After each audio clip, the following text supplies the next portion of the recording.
Salut tout le monde. Donc aujourd'hui, nous allons aborder le cours numéro 8.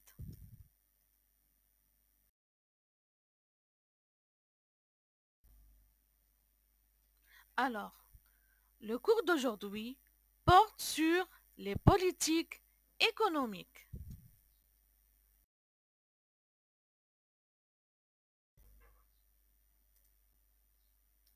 Donc, c'est quoi une politique économique?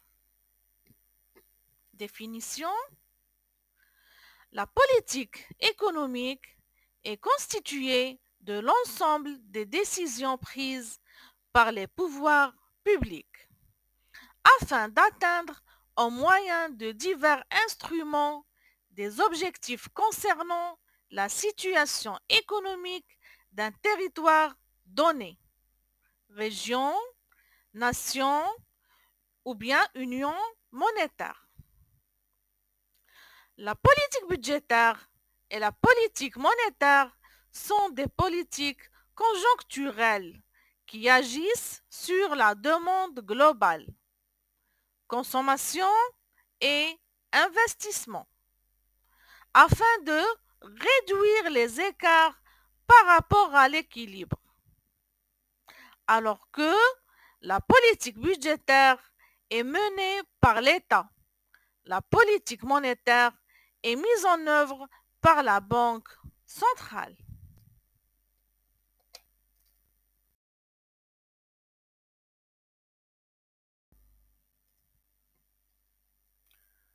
Donc on a des objectifs de court terme qui concernent la politique économique. Alors là, on a deux niveaux d'objectifs. Premièrement, les objectifs finaux et deuxièmement, les objectifs intermédiaires. Donc, les objectifs finaux comportent la réduction d'output gap. Ça veut dire soutenir la croissance à court terme, ainsi que la quasi-plein emploi et chômage naturel. Et quant aux objectifs intermédiaires, on peut trouver la stabilité des prix, l'équilibre externe et les interdépendances et les grands principes.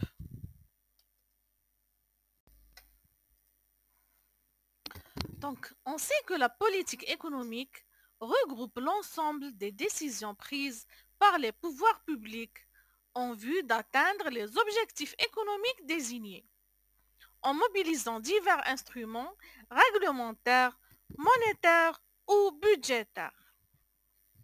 Alors, selon Musgrave, les pouvoirs publics possèdent trois objectifs primordiaux. Ce sont l'allocation des ressources, la redistribution des revenus et la stabilisation. Premièrement, l'allocation des ressources. Elle désigne des fonctions de production non marchandes de l'État en matière de fourniture de biens publics et de fixation de règles. Deuxièmement, on a la redistribution. Elle renvoie aux politiques de répartition des ressources entre tous les membres de la collectivité, grâce aux prélèvements obligatoires et aux prestations sociales. Et troisièmement, et enfin, on a la fonction de stabilisation, celle qui implique que l'État pilote l'économie pour maîtriser les grands équilibres macroéconomiques et assurer une croissance harmonieuse.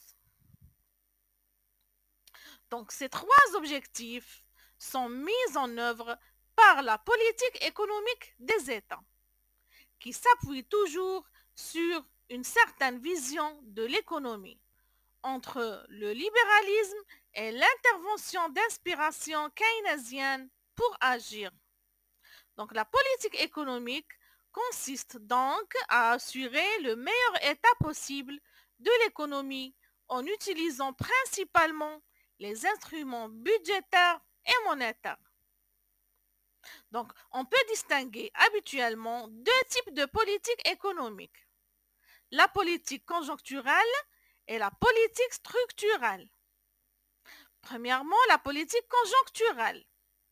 Elle désigne toutes les interventions de l'État en vue de rétablir à court terme ou bien au moyen terme les grands équilibres en termes de plein emploi, d'inflation, de croissance, etc. Par exemple, les pouvoirs publics peuvent choisir d'augmenter ponctuellement les investissements publics pour lutter contre une croissance insuffisante. Et quant à la politique structurelle, elle vise, quant à elle, à modifier en profondeur et sur le long terme les combinaisons productives d'une économie. C'est ainsi que le pouvoir public aménage le territoire par des infrastructures de communication, favorise l'innovation technologique et investissent dans l'éducation. Alors, quels sont les objectifs et les contraintes de la politique économique? Les problématiques de court et de long terme sont étudiées dans des cadres forts différents.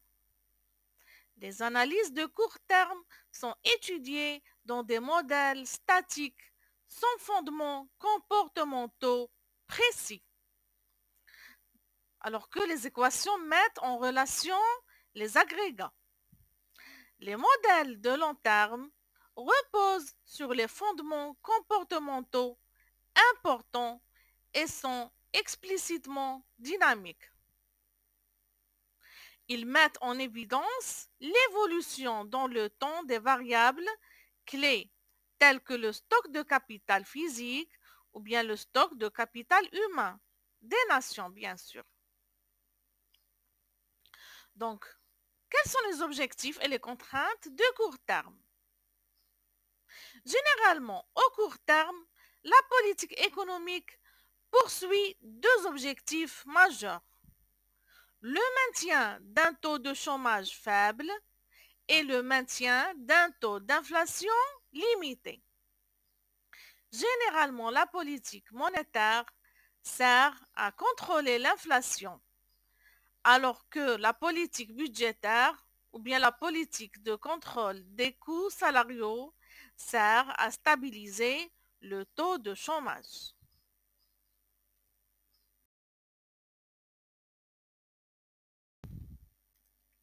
Alors, réduire l'output gap, soutenir la croissance à court terme. Donc, soutenir la croissance du produit intérieur brut, ce qu'on appelle le PIB, est un objectif final pour un gouvernement. En effet, le PIB global d'une économie fonde le poids économique du pays et le PIB par être mesure le niveau de vie des habitants. Donc, si le PIB est critiqué en termes de capacité à mesurer la performance économique, il reste l'indicateur phare d'un tableau de bord macroéconomique. Sur un horizon de court terme, l'objectif des autorités est de faire en sorte que la croissance effective soit égale à la croissance potentielle, qui correspond à une pleine utilisation des capacités de production. Donc les politiques conjoncturelles permettent de réduire l'écart de production, ce qu'on appelle l'output gap, qui représente cette différence entre la croissance effectivement constatée et la croissance potentielle de l'économie.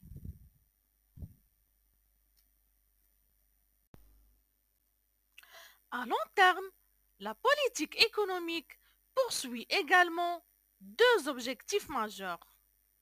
Maximiser la croissance économique ou bien éventuellement le taux de croissance durable, prenant en compte les effets en retour en matière d'environnement et minimiser les inégalités. Même si la politique monétaire peut, sous certaines conditions, affecter l'équilibre macroéconomique de long terme, l'instrument privilégié de long terme reste la politique budgétaire. Le volume de dépenses publiques, l'affectation de ces dépenses, consommation publique, redistribution, subvention de certaines activités créatrices de croissance telles que l'éducation ou l'épargne, le financement de ces dépenses, dettes ou bien impositions diverses, détermine l'équilibre de long terme de l'économie et le bien-être des générations successives. Donc le but ultime de la politique économique est de maximiser la croissance. Donc la croissance soutenue est un phénomène récent qui date de la révolution industrielle. Toutefois, les séries de long terme montrent que c'est après la Seconde Guerre mondiale que la croissance économique a été la plus forte dans les pays industrialisés. De l'après-guerre à la fin des années 60, le PIB réel des pays développés a été multiplié par 2 ou par 3 selon les cas, ce qui signifie un taux de croissance annuel variant entre 4 et 6%. Cette période a connu un point de rupture dans la première moitié des années 70. Cette rupture apparaît de façon synchronisée aux États-Unis ou en Europe. Les économies modernes sont de plus en plus soumises aux mêmes impulsions. Depuis le début des années 70, les taux de croissance du PIB traduisent deux faits majeurs. Une augmentation de leur amplitude dont la plage a presque doublé par rapport à la première sous-période. Cette tendance a été davantage marquée aux États-Unis qu'en Europe et un ralentissement de la croissance tendancielle qui atteint environ 2% en Europe. Le choc énergétique de 1973 a été le facteur déclencheur de ce ralentissement.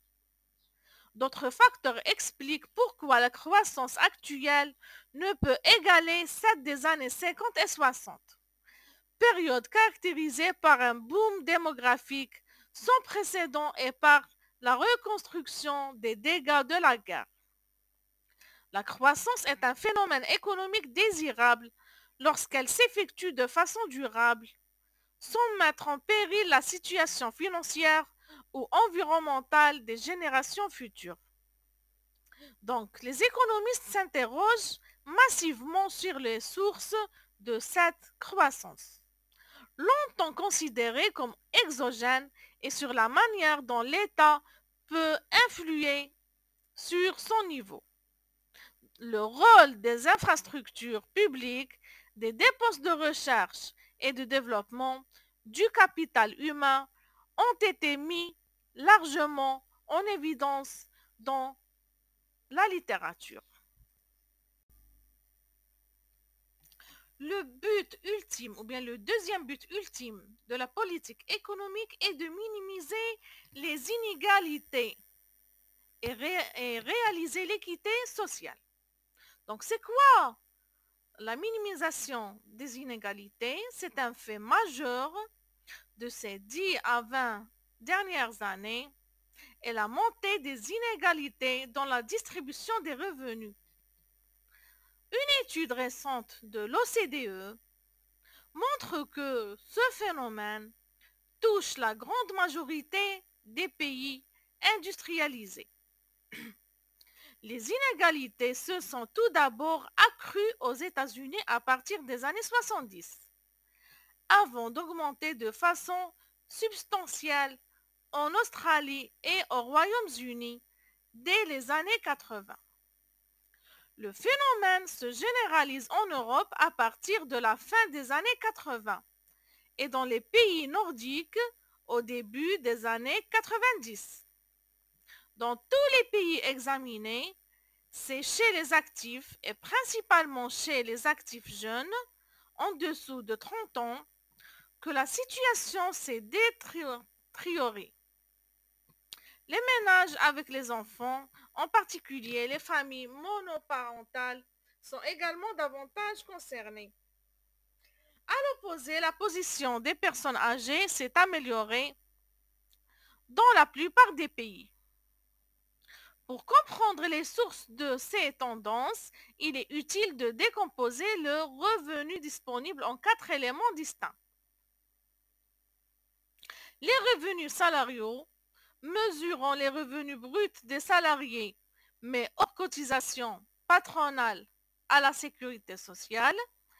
Les revenus des indépendants et des revenus du capital, comprenant les pensions et autres transferts privés.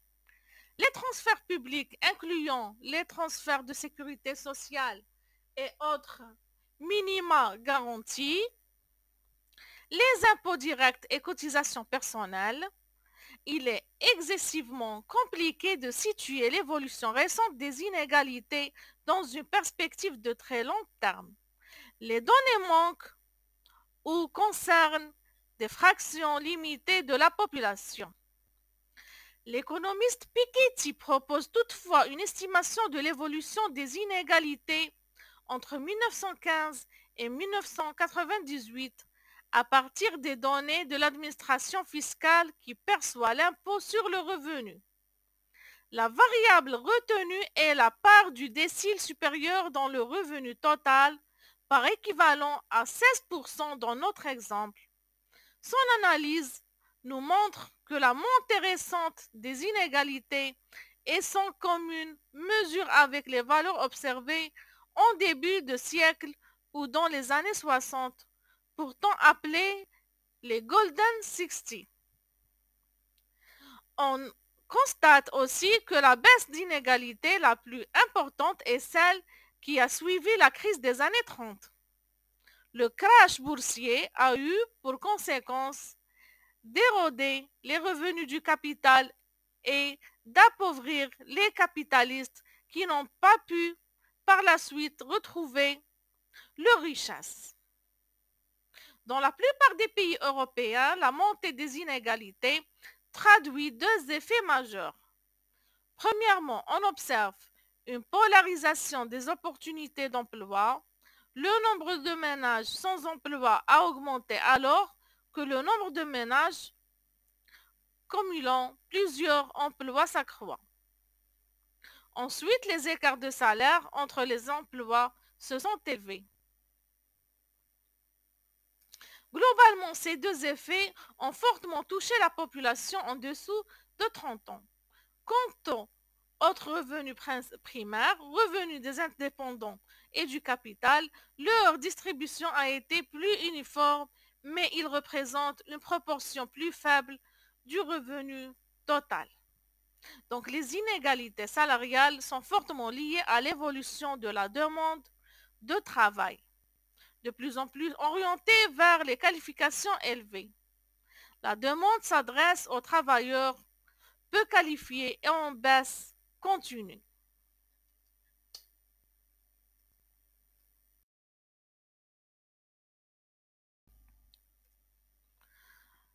Quasi plein emploi et chômage naturel. L'emploi fonde l'identité sociale de l'individu. Il est à la base de son intégration sociale. L'implication de tout dans le projet économique d'un pays est porteuse de cohésion sociale. Sur ces bases, l'emploi est bel et bien un objectif final des politiques conjoncturelles. Mais l'ambition d'un taux de chômage égal à zéro n'est pas réaliste. Il peut être imaginé dans deux situations idéales typiques qui ne correspondent pas au fonctionnement des économies contemporaines. Par exemple, dans une économie sans évolution, si chacun conserve le même emploi toute sa vie et en concurrence pure et parfaite, si la transparence de l'information est complète et la mobilité de la force de travail parfaite. Dans ces hypothèses, un individu qui perd son travail le soir pourrait en occuper un autre le lendemain matin. Dans la réalité, le marché du travail est caractérisé par les rigidités et les frictions. Les ajustements prennent du temps. Une personne qui perd son travail a besoin de temps pour en trouver un nouveau. L'ajustement détermine un volant permettant ou bien permanent de chômeurs, plus ou moins grand selon les économies. Sur ces bases, en macroéconomie, le taux de chômage dit naturel peut constituer un objectif de court terme pour le gouvernement. Il est souvent qualifié de quasi-plein emploi. Le taux naturel est le niveau de chômage observé lorsque la croissance atteint son niveau potentiel. Cette notion est proche de celle de Nehru. Non-accelerating inflation rate of unemployment. Un taux de chômage neutre vis-à-vis l'inflation qui n'accélère pas les prix à la consommation ni n'exerce l'effet déflationniste. Le niveau du taux de chômage naturel est propre à chaque économie. Il en révèle les caractéristiques structurelles. Il se compose d'une composante frictionnelle et d'une composante d'inadéquation. Défaut de correspondance entre l'offre et la demande de travail. Donc, on a une équation. Le chômage naturel est égal au chômage frictionnel plus le chômage inadéquation. Donc, le chômage frictionnel dépend notamment de la mobilité de la force de travail et des caractéristiques d'indemnisation du chômage, des règles en matière de licenciement, de l'efficacité des organismes de placement. Et la composante d'inadéquation dépend de facteurs systémiques capables d'expliquer pourquoi les caractéristiques de l'offre de travail en termes de compétences ne sont pas en phase avec les attentes des entreprises. L'organisation du système éducatif peut être questionnée dès lors que, par exemple, des emplois vacants sont identifiés dans des secteurs, par exemple métiers de bouche, restauration, métiers d'art au sein des filières haut de gamme, par exemple, et que des diplômés de master, par exemple, restent sans emploi dans d'autres domaines, par exemple certains secteurs des humanités, par exemple.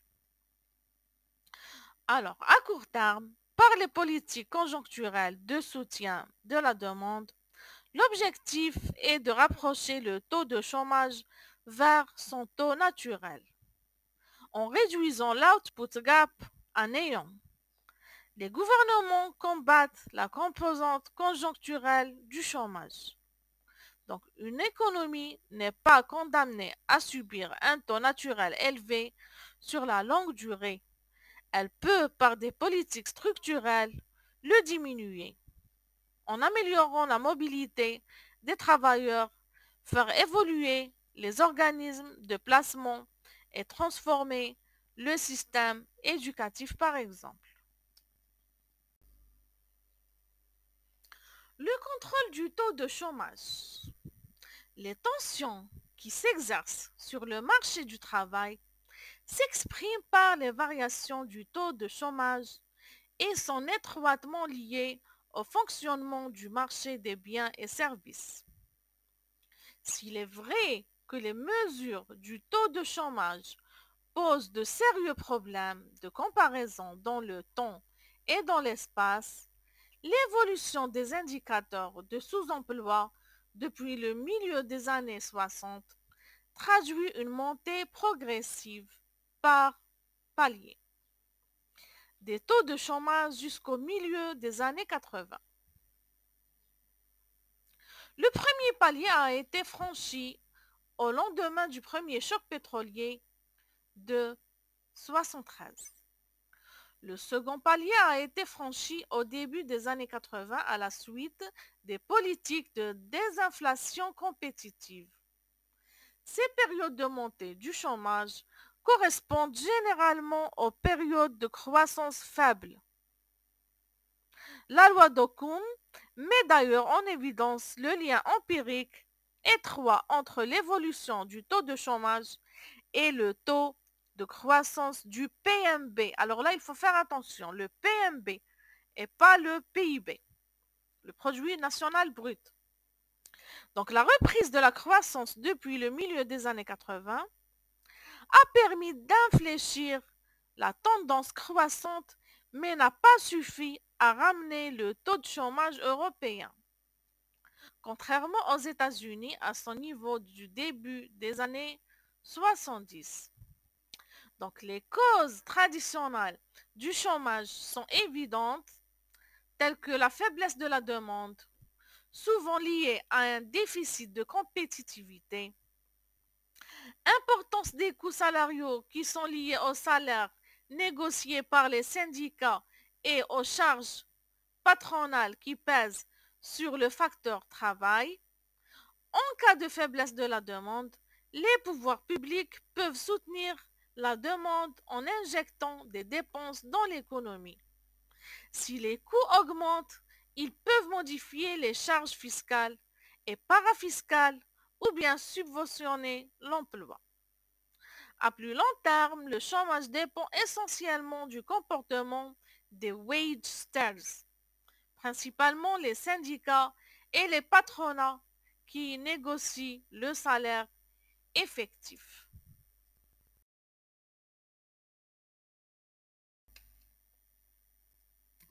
La stabilité des prix. Donc, l'objectif principal de stabilité des prix consiste à maîtriser l'inflation autour d'un taux jugé optimal. Rappelons que l'inflation peut se définir comme une hausse générale, durable et auto-entretenue du niveau des prix. On parle d'inflation lorsque le gonflement des prix à la consommation présente une dimension spatiale.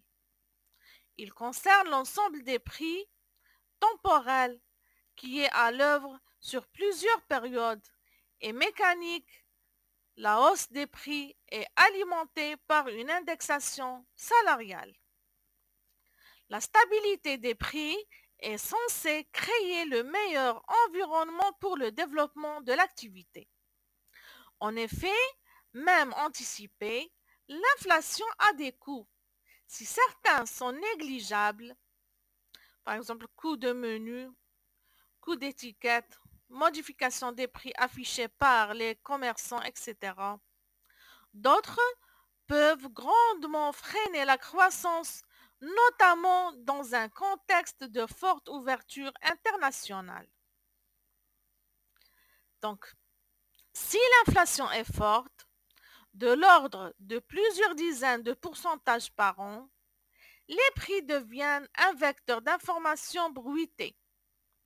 Les agents ont des difficultés à discerner ce qui, dans la hausse d'un prix, signale une distorsion entre l'offre et la demande de ce qui relève d'une progression nominale de l'ensemble des prix.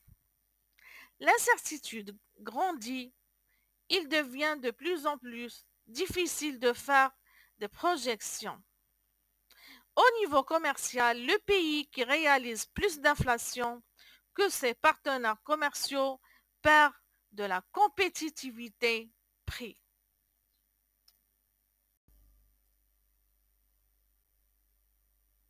Le contrôle d'inflation. Avant la Seconde Guerre mondiale, le niveau général des prix fluctuait autour d'une tendance quasi stationnaire sur longue période. Un des phénomènes caractéristiques de l'après-guerre est l'enracinement de l'inflation comme phénomène durable. Avant la Seconde Guerre mondiale, l'inflation était un phénomène temporaire et variable. Période de baisse de prix, lendemain de la crise de 1929, et période d'inflation se succédaient. Dans certains cas, par exemple en Allemagne, en Autriche ou en Hongrie, entre les deux guerres, ces hausses de prix ont dégénéré en hyperinflation. Sur les décennies récentes, le taux d'inflation a évolué de façon similaire dans la plupart des pays industrialisés. Le début des années 70 et le premier choc pétrolier coïncident avec une montée de l'inflation jusqu'au début des années 80, où le taux d'inflation atteint des valeurs à 2 chiffres. Ensuite, les années 80 marquent un retour à des taux d'inflation faibles, ce qu'on appelle la désinflation, fluctuant entre 1,5 et 4%. Par rapport aux États-Unis, l'Europe connaît un biais inflationniste qui peut être attribué à sa forte dépendance énergétique. On attribue généralement 4 causes à l'inflation. Premièrement, la hausse des prix peut tout d'abord provenir d'une hausse des coûts de production. Ainsi, l'inflation des années 70 est étroitement liée au renchérissement du coût de l'énergie. De même, une dévaluation provoque généralement une inflation dans la mesure où elle élève le prix des biens importés. Moins il y a de substituts aux importations, plus les effets de la dévaluation seront contrecarrés par l'inflation. Graphiquement, une inflation par les coûts s'assimile à un choc d'offres négatif, car les firmes veulent un prix plus élevé pour écouler une production donnée, qui pousse les prix à la hausse. En termes dynamiques, ces chocs d'offres peuvent générer une inflation entretenue dans la mesure où les salaires sont négociés sur base des hausses de prix anticipées. Une spirale prix-salaire peut induire des effets durables. En ce qui concerne les conséquences de l'inflation, il est important de distinguer l'inflation parfaitement anticipée par les agents économiques et l'inflation surprise. L'inflation parfaitement anticipée ne pose pas de véritables problèmes. Si les salaires et les contrats sont fondés sur l'inflation effective, le pouvoir d'achat des individus n'est pas affecté. Par contre, l'inflation surprise engendre des effets redistributifs et des distorsions substantielles. Le taux d'intérêt est fixé. Alors là, à ce taux d'intérêt fixé, l'inflation engendre une redistribution en faveur des débiteurs et au détriment des créanciers.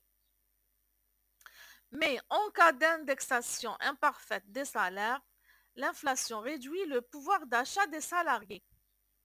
Si les revenus ne sont pas indexés, les barèmes fiscaux le sont et l'inflation engendre un coût fiscal. Une inflation élevée réoriente l'épargne vers les valeurs foncières et immobilières. L'inflation peut générer une fuite en avant vers les produits de consommation et faire baisser l'épargne.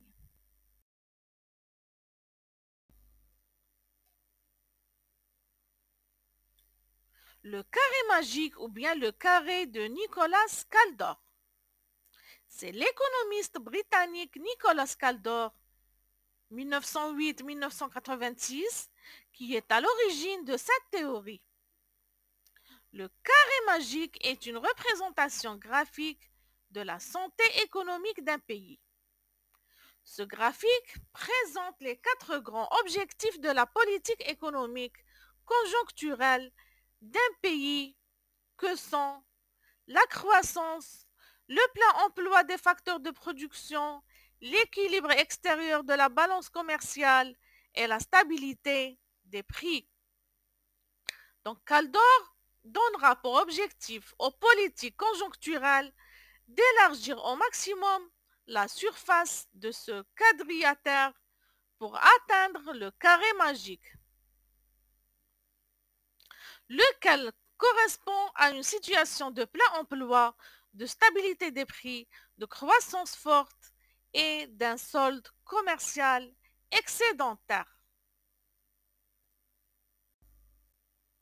Le carré magique de Kaldor est une théorie économique développée par Nicolas Kaldor, comme on l'a déjà dit. Donc, cet économiste d'inspiration keynésienne, né à Budapest, donc Nicolas Kaldor participe notamment à l'élaboration du rapport Beveridge. Donc, Beveridge, lui aussi, c'est un économiste qui a pour objet la protection sociale ou bien la notion de la sécurité sociale et conseille dans les années 1960 et 1970 les chanceliers de l'échiquier lors du gouvernement travailliste.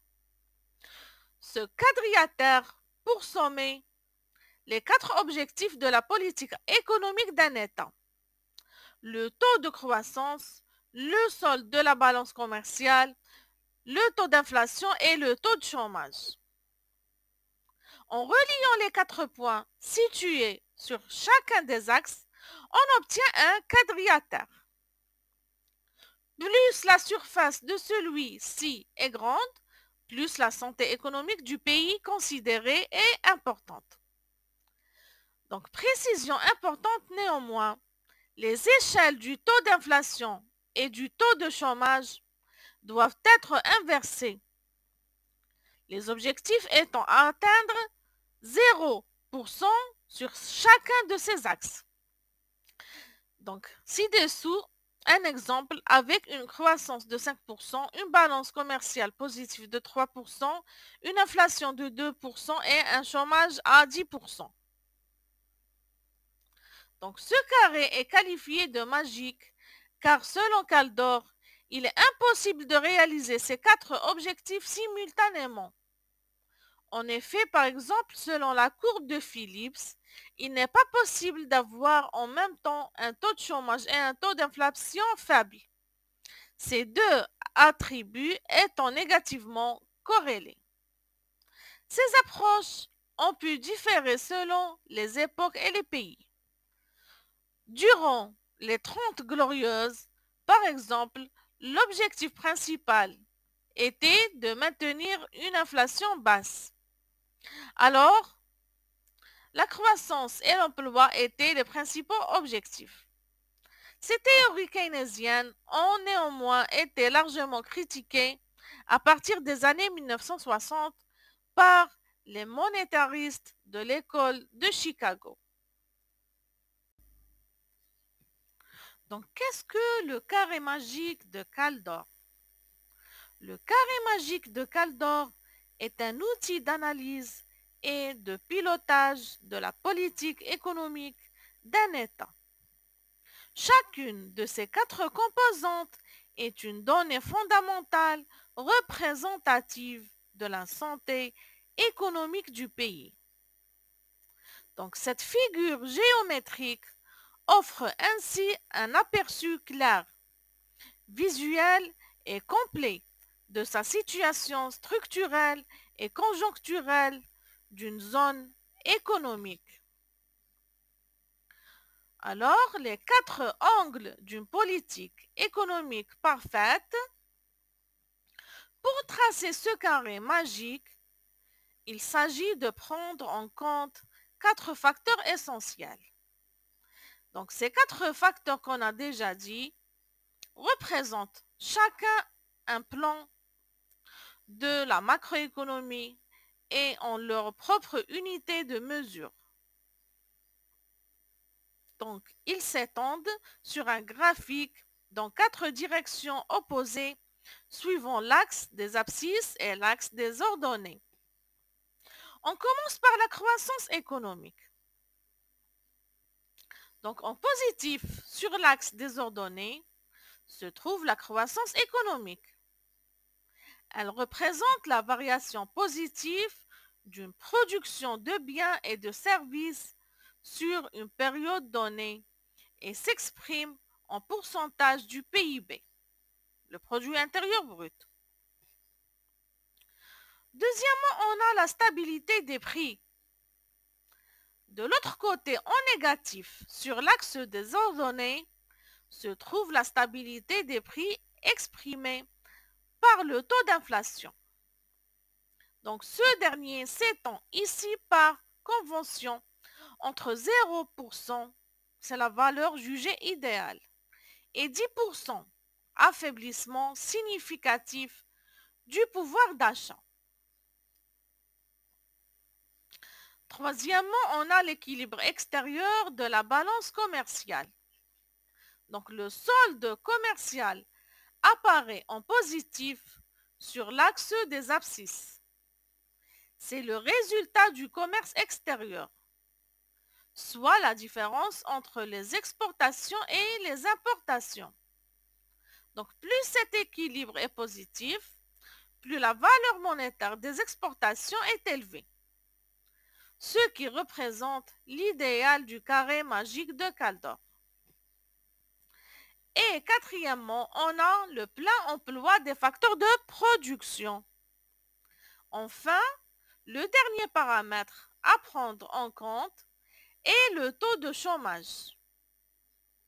Plus celui-ci tend vers zéro, plus on s'approche de l'idéal kaldorien. Sa valeur critique placée au centre du graphique étant estimée à un pourcentage.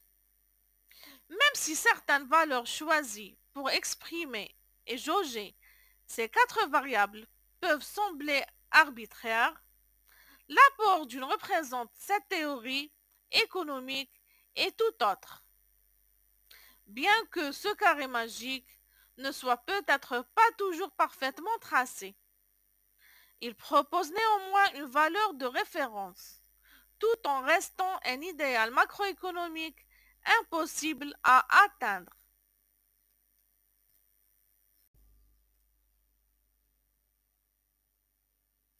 Donc, le carré est condamné à rester quadrilatère. Si un tel carré est qualifié de magique, ça n'est pas pour rendre plus attrayant.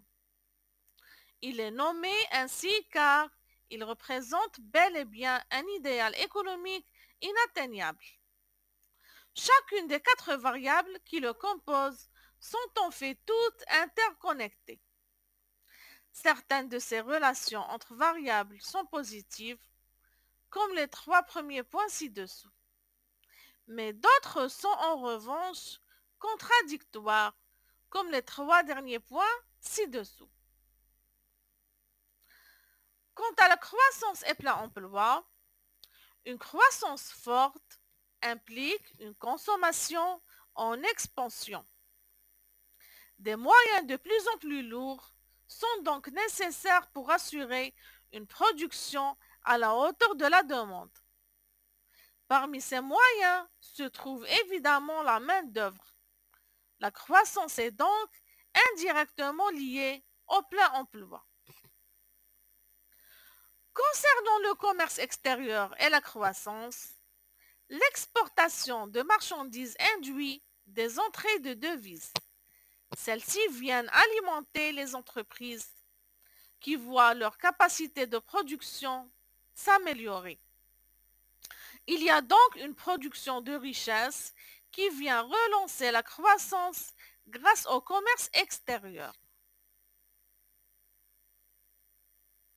Et concernant le pouvoir d'achat et l'exportation, le pouvoir d'achat peut être renforcé par la prise de valeur de la devise ou bien par une pression baissière sur les prix. D'accord?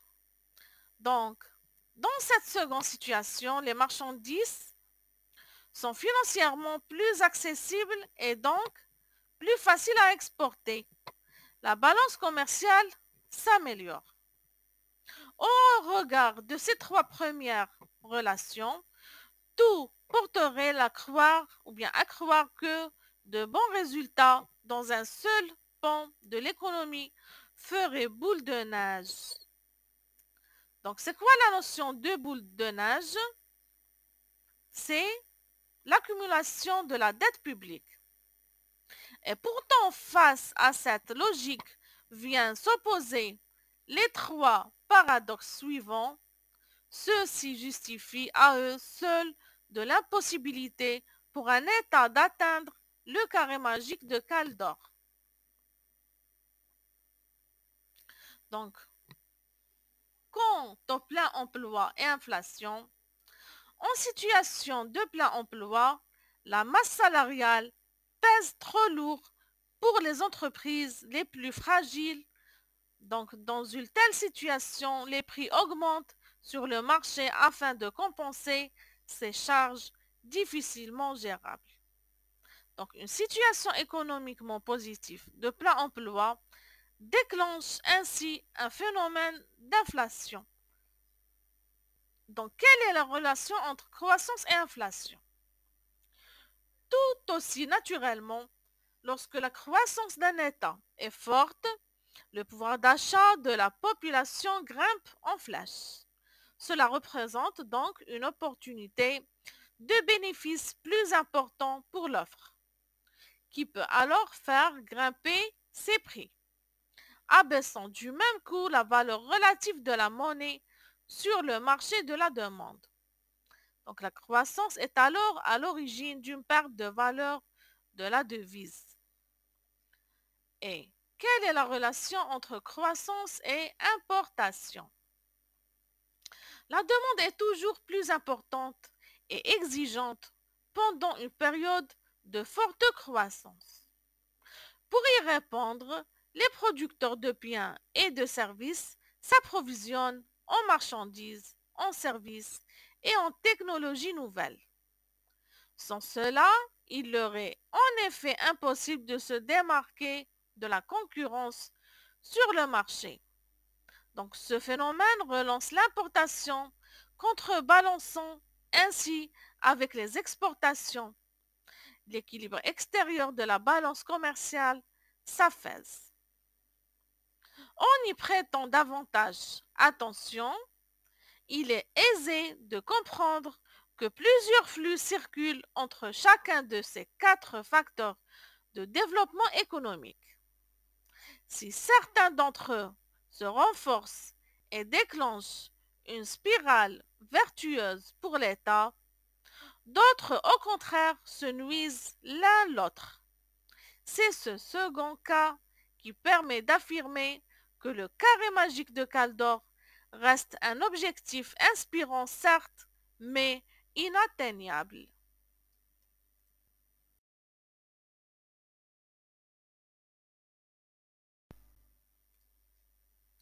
Les politiques monétaires et budgétaires soutiennent l'économie de différentes manières.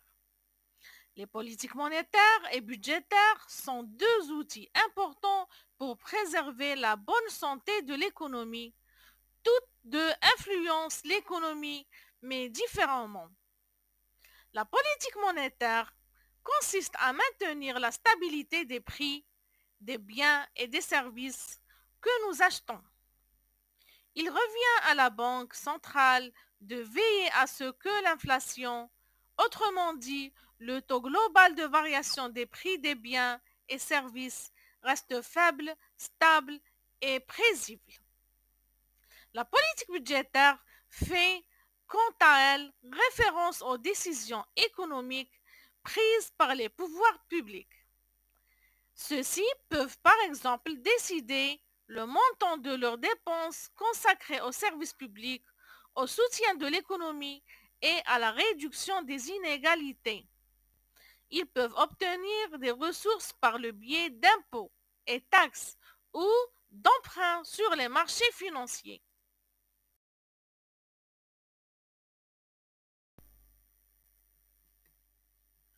Donc, la politique budgétaire consiste à utiliser le budget de l'État par une action sur les dépenses publiques et les prélèvements obligatoires pour atteindre certains objectifs choisis par le gouvernement afin de réguler l'activité. Elle dispose pour cela de deux types d'outils. Tout d'abord, cette stabilisation est en partie automatique. Par exemple, quand la croissance est négative, ça veut dire une récession, les dépenses augmentent en raison notamment de l'indemnisation du chômage. Et les recettes de l'État diminuent puisqu'à taux de prélèvement obligatoire constant. C'est un pourcentage du PIB. Donc le volume de prélèvement chute puisque le PIB a baissé. Le déficit budgétaire que cela induit va donc avoir un effet positif sur la consommation et l'investissement en redonnant du pouvoir d'achat aux ménages et aux entreprises. La hausse de la demande globale va engendrer un surcroît de commandes pour les entreprises qui vont devoir embaucher plus. Le niveau de la production va augmenter et la croissance économique va ainsi redevenir positive. Dans le cas d'une croissance économique forte, l'effet va être opposé car les dépenses vont baisser et les recettes augmenter. Le budget devient alors excédentaire et la croissance va être ralentie en raison du freinage de la demande globale. Ainsi, une modification automatique du budget de l'État stabilise spontanément l'activité économique. Donc les économistes appellent ce mécanisme les stabilisateurs automatiques. Le second type d'outil renvoie à deux choix discrétionnaires, réalisés par les pouvoirs publics qui assurent alors une stabilisation consciente de l'activité économique. D'autant que les stabilisateurs automatiques apparaissent insuffisants pour soutenir l'activité en cas de récession importante, comme ce fut le cas en 2009. Les responsables publics décident ainsi en fonction de l'analyse qu'ils font de la conjoncture, des objectifs à privilégier, du type de mesures à prendre et du rythme de leur mise en œuvre.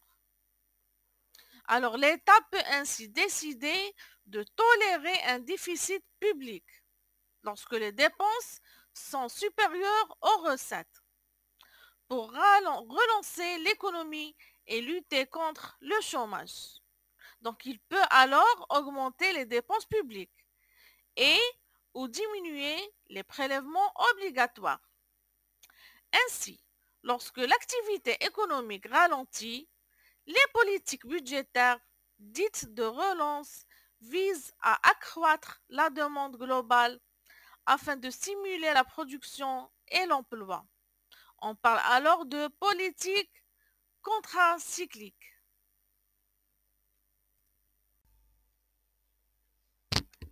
Comment la politique budgétaire affecte-t-elle l'économie? Lorsque l'économie stagne, Le gouvernement peut réduire les impôts et augmenter les dépenses pour stimuler l'économie. La réduction d'impôts permettrait aux particuliers de consommer davantage, tandis que l'augmentation des dépenses du gouvernement stimulerait la demande de produits et de services dans les industries ciblées.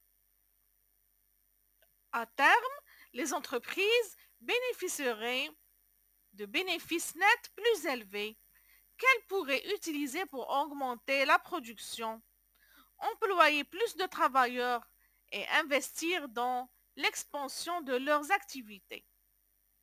Cependant, une fois que l'économie est en marche et fonctionne à nouveau, le maintien de faibles impôts et de dépenses élevées peut conduire à une inflation extrême. L'augmentation de la demande des consommateurs ferait augmenter les prix des biens et services, tandis qu'une circulation monétaire excessive réduirait la valeur de la monnaie. Ainsi, le gouvernement peut décider d'augmenter les impôts et de réduire les dépenses pour ralentir la croissance et gérer l'inflation. En outre, les impôts et les dépenses peuvent être utilisés pour contrôler la demande et la croissance dans les domaines spécifiques de l'économie. Par exemple, le gouvernement peut concentrer les dépenses sur une industrie en difficulté en achetant des dettes et en lançant des projets pour stimuler la demande. En outre, ils peuvent réduire l'impôt sur les sociétés pour permettre aux entreprises de maintenir leur niveau d'emploi et de production.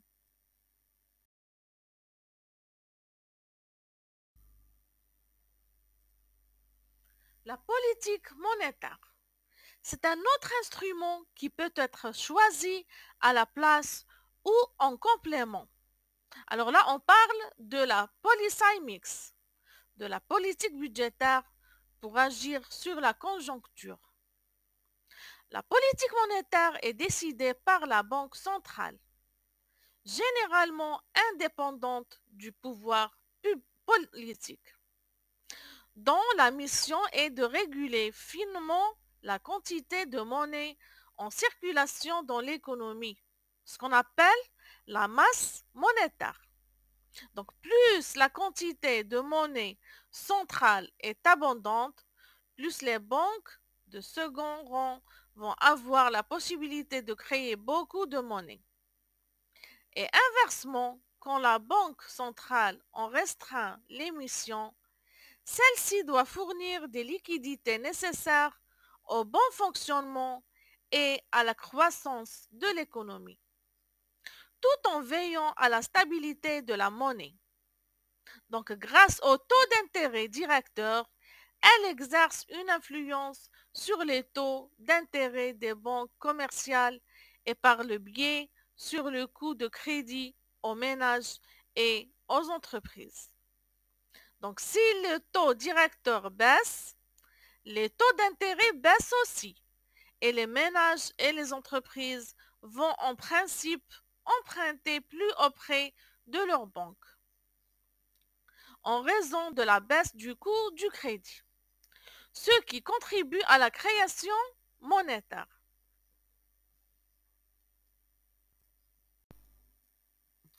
Donc, qu'est-ce qu'une politique monétaire?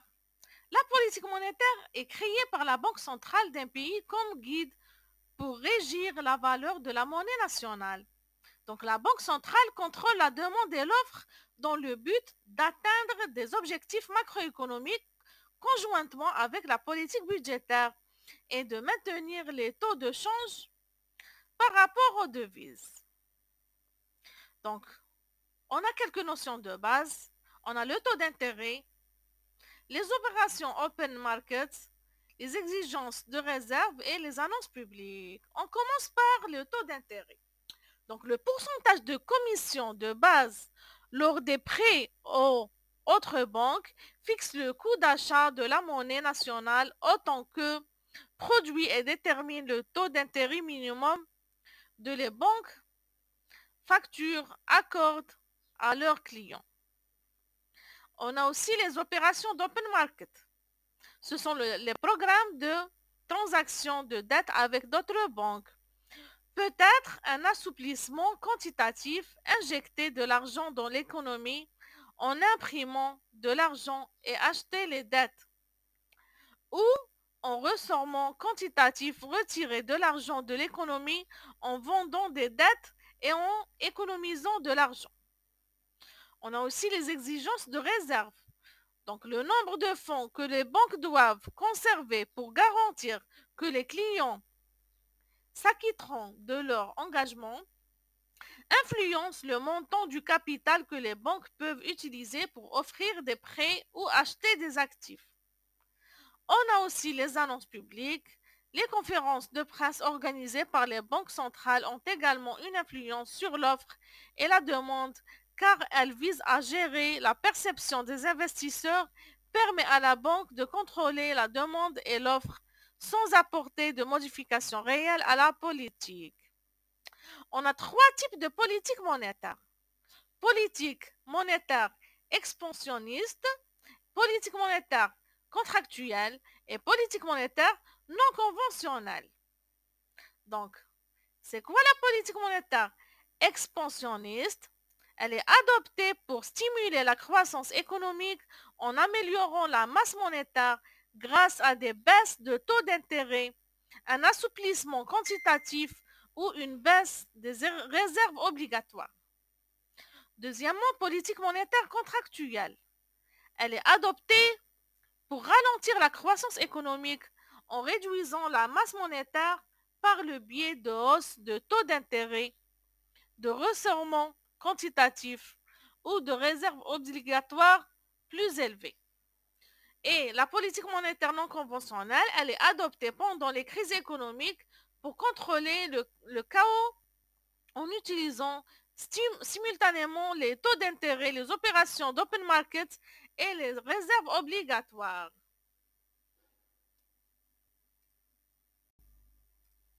Comment la politique monétaire affecte-t-elle l'économie? Lorsque la Banque centrale vise à stimuler la croissance économique, elle peut augmenter la masse monétaire et la circulation en adoptant une politique monétaire expansionniste. L'augmentation de la masse monétaire fait perdre de la valeur de la monnaie à mesure qu'elle devient plus accessible.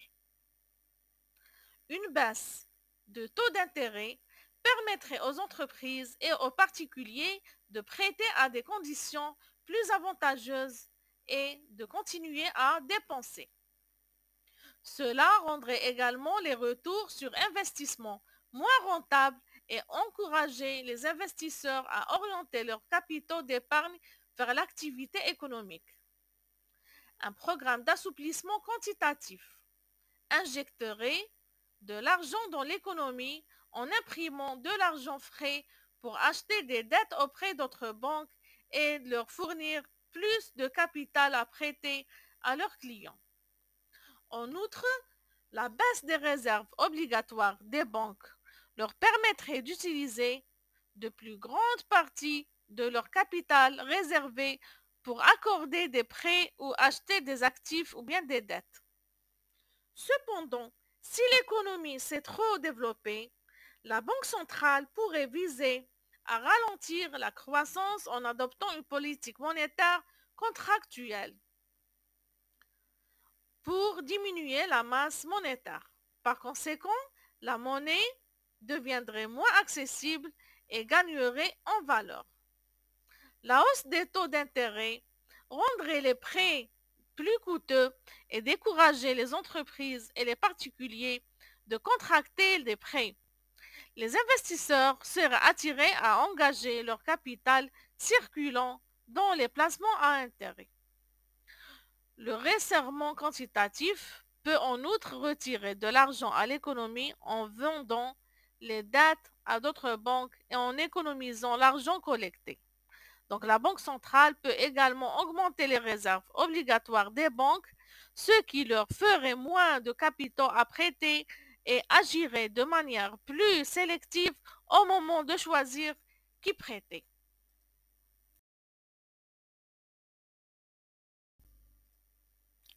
Les taux directeurs agissent sur l'activité économique et ainsi les prix par l'intermédiaire de différents canaux de transmission.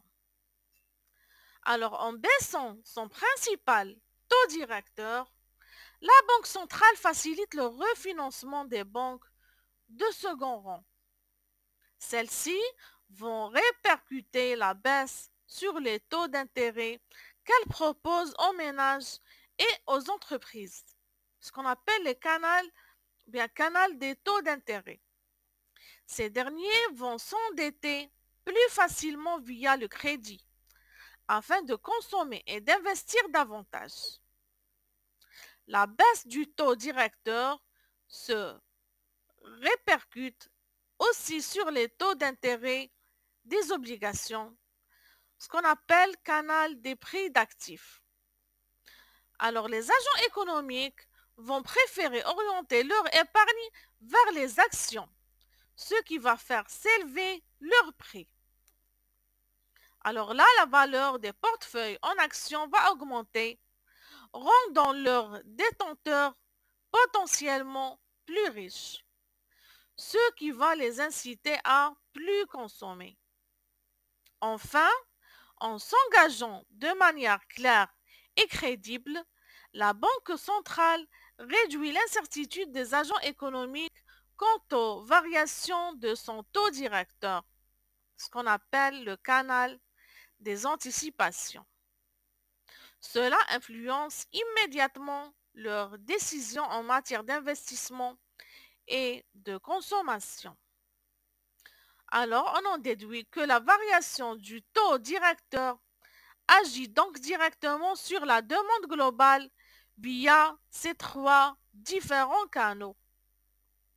Une baisse ou bien une hausse du taux directeur engendre une hausse ou bien une baisse de la demande. La variation de la demande influence le rythme d'inflation. En effet, toute chose égale par ailleurs, une hausse ou bien une baisse de la demande a pour conséquence une hausse ou bien une baisse des prix.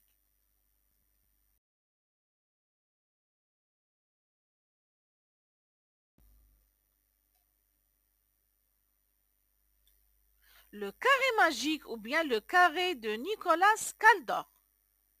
C'est l'économiste britannique Nicolas Kaldor, 1908-1986, qui est à l'origine de cette théorie.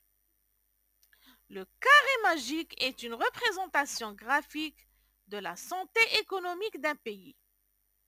Ce graphique présente les 4 grands objectifs de la politique économique conjoncturelle d'un pays que sont la croissance, le plein emploi des facteurs de production, l'équilibre extérieur de la balance commerciale et la stabilité des prix. Donc Kaldor donnera pour objectif aux politiques conjoncturelles d'élargir au maximum la surface de ce quadrilatère pour atteindre le carré magique, lequel correspond à une situation de plein emploi, de stabilité des prix, de croissance forte et d'un solde commercial excédentaire. Le carré magique de Kaldor est une théorie économique développée par Nicolas Kaldor, comme on l'a déjà dit. Donc, cet économiste d'inspiration keynésienne, né à Budapest, donc Nicolas Kaldor participe notamment à l'élaboration du rapport Beveridge. Donc, Beveridge, lui aussi, c'est un économiste qui a pour objet la protection sociale ou bien la notion de la sécurité sociale et conseille dans les années 1960 et 1970 les chanceliers de l'échiquier lors du gouvernement travailliste. Ce quadrilatère pour sommer les 4 objectifs de la politique économique d'un État: le taux de croissance, le solde de la balance commerciale, le taux d'inflation et le taux de chômage. En reliant les 4 points situés sur chacun des axes, on obtient un quadrilatère. Plus la surface de celui-ci est grande, plus la santé économique du pays considérée est importante. Donc, précision importante néanmoins, les échelles du taux d'inflation et du taux de chômage doivent être inversées. Les objectifs étant à atteindre 0% sur chacun de ces axes. Donc, ci-dessous, un exemple avec une croissance de 5%, une balance commerciale positive de 3%, une inflation de 2% et un chômage à 10%. Donc, ce carré est qualifié de magique car selon Kaldor, il est impossible de réaliser ces 4 objectifs simultanément. En effet, par exemple, selon la courbe de Phillips, il n'est pas possible d'avoir en même temps un taux de chômage et un taux d'inflation faible. Ces deux attributs étant négativement corrélés. Ces approches ont pu différer selon les époques et les pays. Durant les 30 glorieuses, par exemple, l'objectif principal était de maintenir une inflation basse. Alors, la croissance et l'emploi étaient les principaux objectifs. Ces théories keynésiennes ont néanmoins été largement critiquées à partir des années 1960 par les monétaristes de l'école de Chicago. Donc, qu'est-ce que le carré magique de Kaldor? Le carré magique de Kaldor est un outil d'analyse et de pilotage de la politique économique d'un État.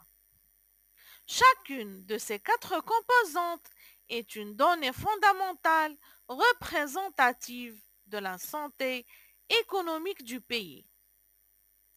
Donc, cette figure géométrique offre ainsi un aperçu clair, visuel et complet de sa situation structurelle et conjoncturelle d'une zone économique. Alors, les 4 angles d'une politique économique parfaite. Pour tracer ce carré magique, il s'agit de prendre en compte 4 facteurs essentiels. Donc, ces 4 facteurs qu'on a déjà dit représentent chacun un plan de la macroéconomie et ont leur propre unité de mesure. Donc, ils s'étendent sur un graphique dans 4 directions opposées suivant l'axe des abscisses et l'axe des ordonnées. On commence par la croissance économique. Donc, en positif sur l'axe des ordonnées se trouve la croissance économique. Elle représente la variation positive d'une production de biens et de services sur une période donnée et s'exprime en pourcentage du PIB, le produit intérieur brut. Deuxièmement, on a la stabilité des prix. De l'autre côté, en négatif, sur l'axe des ordonnées, se trouve la stabilité des prix exprimée par le taux d'inflation. Donc, ce dernier s'étend ici par convention entre 0%, c'est la valeur jugée idéale, et 10%, affaiblissement significatif du pouvoir d'achat. Troisièmement, on a l'équilibre extérieur de la balance commerciale. Donc, le solde commercial apparaît en positif sur l'axe des abscisses. C'est le résultat du commerce extérieur, soit la différence entre les exportations et les importations. Donc, plus cet équilibre est positif, plus la valeur monétaire des exportations est élevée, ce qui représente l'idéal du carré magique de Kaldor. Et quatrièmement, on a le plein emploi des facteurs de production. Enfin, Le dernier paramètre à prendre en compte est le taux de chômage. Plus celui-ci tend vers zéro, plus on s'approche de l'idéal caldorien.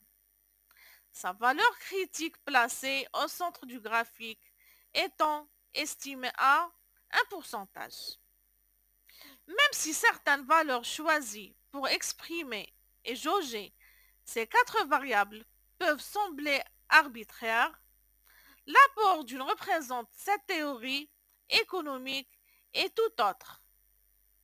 Bien que ce carré magique ne soit peut-être pas toujours parfaitement tracé, il propose néanmoins une valeur de référence, tout en restant un idéal macroéconomique impossible à atteindre.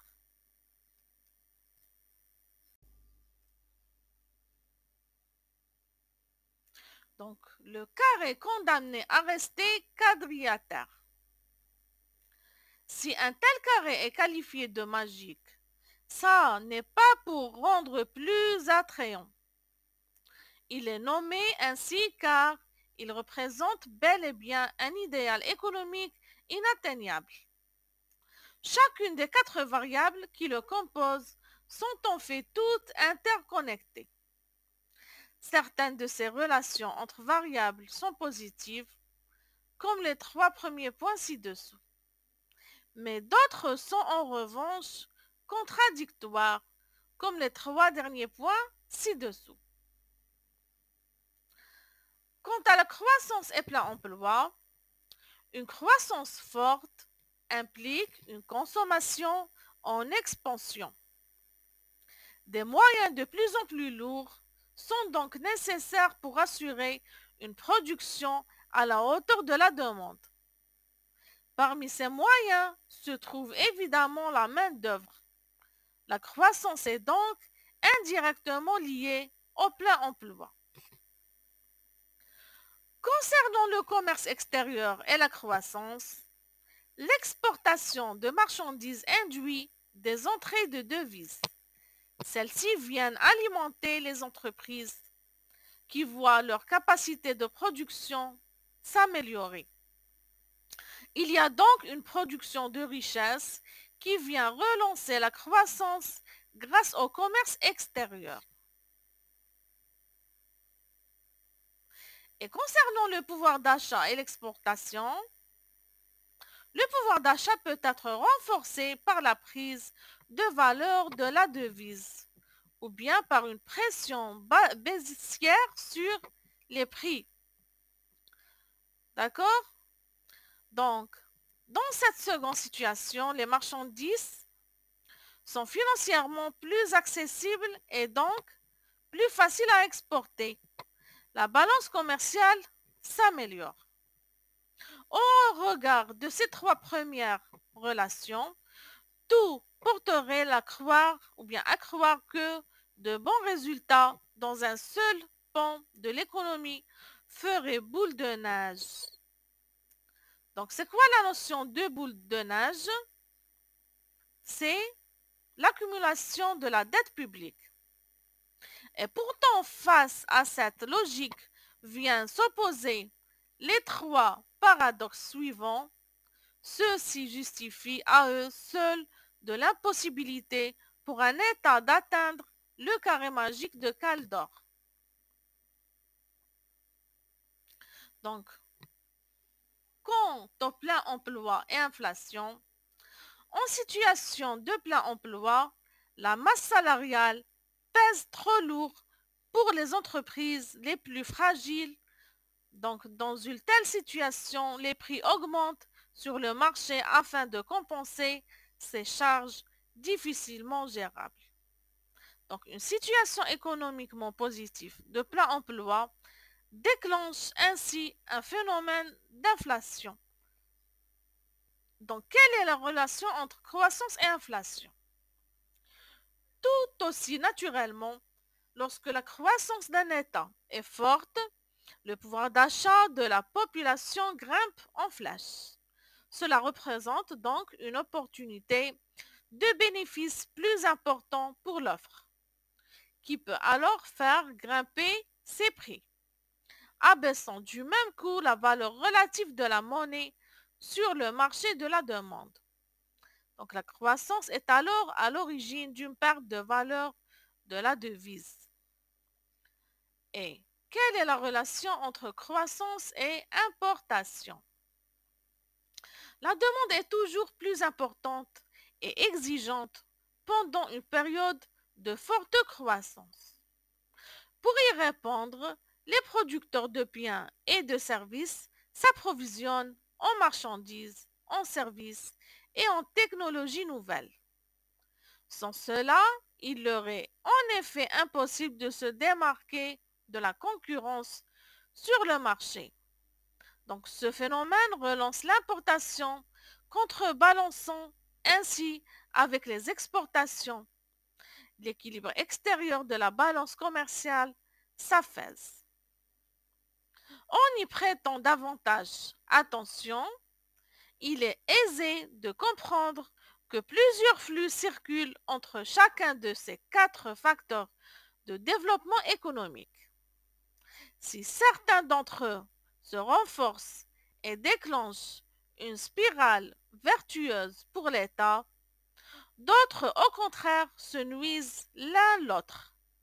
C'est ce second cas qui permet d'affirmer que le carré magique de Caldor reste un objectif inspirant certes, mais inatteignable.